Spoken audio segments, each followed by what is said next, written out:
Here's my biggest concern. Xi Jinping goes right on into Taiwan while he's got this ruse going on in the Baltic Sea. Absolutely. And remember, just yesterday, I think the Democratic senator said the Congress is considering slashing some sanctions on the Chinese companies that has been supplying weapon system to Russia.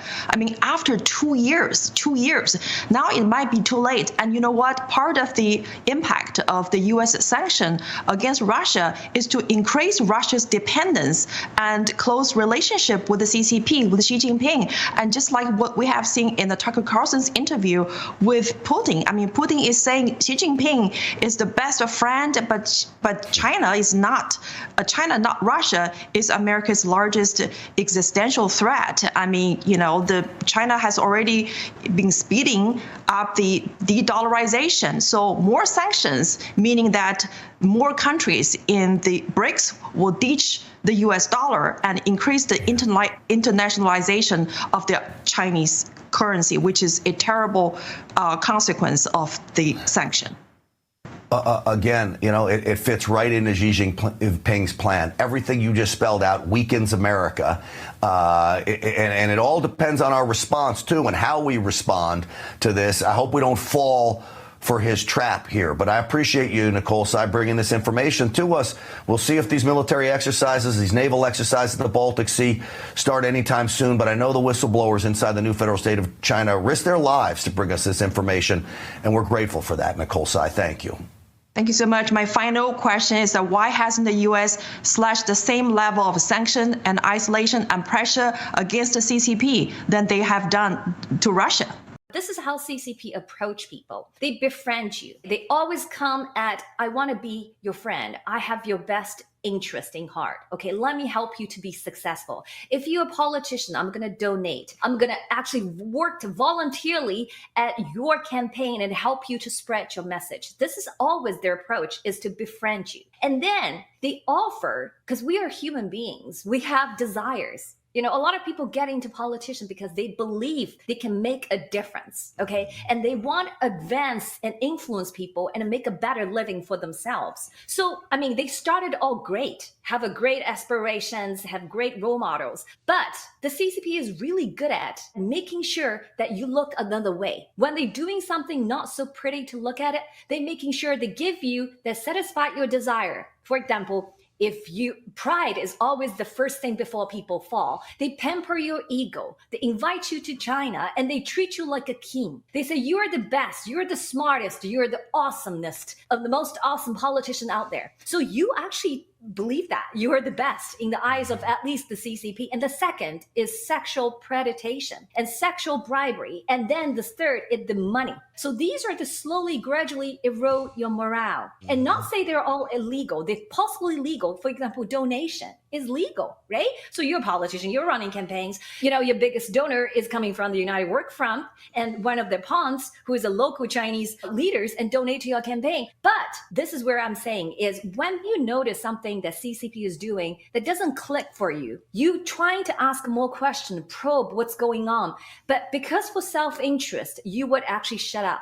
You will look at the other way and just find an easy excuse for yourself to say, oh, maybe that's not, you know, that's just me. I'm not going to look away, because your interest already at that time connected or aligned with the CCP. If you ask the hard question, your donation is going to be cut off and you would have a real consequences, because that time CCP has not chosen to use coercive means, because when they do use coercive means, you will know, okay? They were soft to warn you to back up, don't touch that. You were willingly to comply. Once you comply once, that's become the evidence. They will blackmail you later. So when you ask me, Judy Chu and Grace Mom, are they knowingly doing this? I would guarantee you in the beginning, they don't know. But along the way, they might have inks. Something is not going right, but for their own self-interests or avoid pain, they continue to choose to do that. And these are just not these two individuals. What I'm talking is can be generalized to everyone, every target of the Chinese Communist Party, including the co-executive director at the CAA. I wanted to suggest Americans talk to your representative, ban two things. One is TikTok. The other one is WeChat. If you can ban these 2 social media Chinese app, you will win because majority, if not 100%, all those Chinese immigrants, including illegal aliens, they all use WeChat.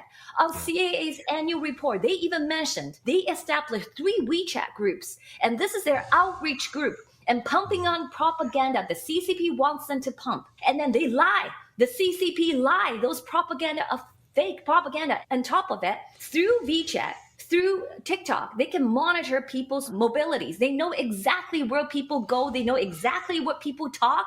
They can eavesdrop on the conversation and tracking them. So when it comes to election, this their weapon. Plus, they have those NGOs. They have already infiltrated without people knowing it, actually doing the harm to your own great nation, and believe they're helping it. So this is why it's so important for people to know the full truth. I guess we'll start from the beginning here. So San Francisco, clearly huge Chinese population in San Francisco, but they end up appointing this woman named Kelly Wang to be on the Elections Commission. She is not a U.S. citizen. When we're looking at the money, I guess we have to take this step by step because she works for an organization called the Chinese for Affirmative Action. And this is a group that has taken in $166 million. We've got a little document here that shows that from 2021, taking in $46 million in just 2021 alone. But what do you make of this organization? And there are some claims that it may have ties to the CCP. This organization that you noted too, it's called CAA. It's a civil rights organization, community-minded organization established back in 1969. The screenshots you just showed is a funding increase, a 10-fold increase that CAA obtained in year of 2021. And where did the money come from? I read their annual report, and they applied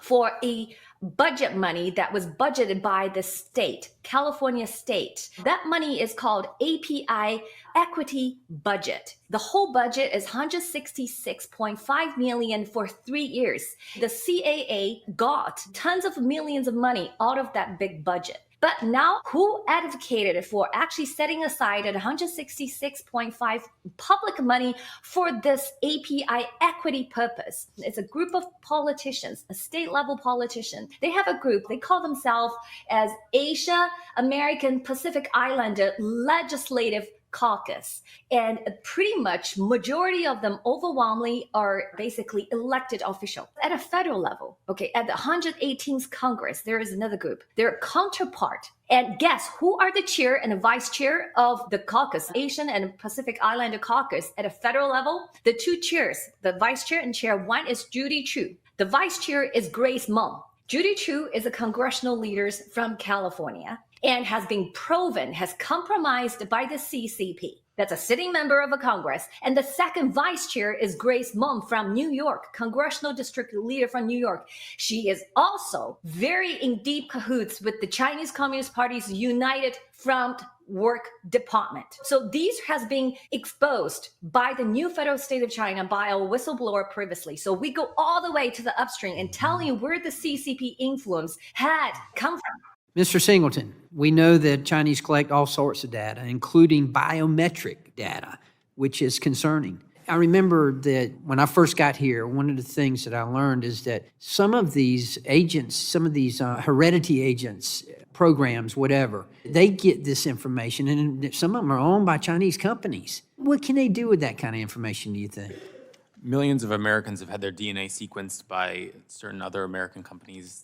You know, the DNA gets sequenced back in mainland China, and the American consumer isn't even aware that their genomic data has been transferred to DNA banks in China. The People's Liberation Army plays a key role in China's genomic research and its genomic bank. BGI, another well-known Chinese biotechnology company with links to the People's Liberation Army, also is at the forefront of thinking about research that could support the PLAs, and it almost sounds like a joke, but it's real, the super soldier program that they have talked about and written about extensively, the development of targeted viruses that can target particular DNA receptors of other ethnicities. I just don't think we fully understand and grasp how the biotechnology sector is going to impact our everyday lives in ways that are both good and potentially malign. The concern, again, is that BGI is the market champion. Today, we are discussing various pieces of legislation aimed at addressing risks in our communication technology networks, and I believe it's absolutely critical to continue collaborating with my colleagues on both sides to tackle these issues and thwart future threats. From critical infrastructure to 5G to supply chains and emerging technologies in the automotive sector, addressing these concerns is necessary to foster competition, drive innovation, support our domestic industry, and safeguard our data. Congress must prioritize its responsibility to secure our networks to shield all Americans from current and future threats. Urgent action is needed to remove Chinese equipment from America's networks. However, the FCC is facing challenges in its effort to rip and replace Chinese equipment from our networks. There are significant funding shortfalls in the FCC's Rip and Replace program, and although Congress allocated $1.9 billion for the program, the FCC has approved reimbursements exceeding double that amount, resulting in more than a $3 billion deficit. According to data released and made public by Ranking Member Matsui, Michigan received $14 million in Rip and Replace funds. But this data shows that Michigan needs more than $56 million to get all the Chinese equipment out of our networks. That's a $42 million deficit just in my state of Michigan, a quarter of the funds needed to help secure Michigan networks. Mr. Lewis, how important is it for Congress to ensure we remove all Chinese equipment from our networks and prioritize funding FCC's Secure and Trusted Communication Networks Reimbursement Program? One question I ask some of my colleagues is, why do you think the Chinese subsidized the placement of telecommunications infrastructure and hardware in networks around the world and in the U.S.? And it's admirable as people might be. It's not because they love you. It's because it gives them a signals intelligence advantage. And for that reason, we have to complete this. And we've talked earlier about the fact that many of these networks are around sensitive areas. This is a huge potential risk. Ms. Gorman, could you please provide an overview of the undersea cable network? Taiwan is served by 16 undersea cables. We had reports of some of them being cut, potentially by Chinese ships, about a year ago. This is how the island receives its internet. There are 4 cables that connect Taiwan directly to the United States, a number of indirect connections.